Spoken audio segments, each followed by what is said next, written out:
Okay guys, this is going to be a cold start of the Echo 50cc Weed Whacker.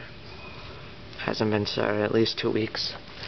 And I can't use it because I need to put a new wire, green wire, 'cause it's way too short. I won't cut anything. It's too short, so here's a cold start of it.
So that's a cold start.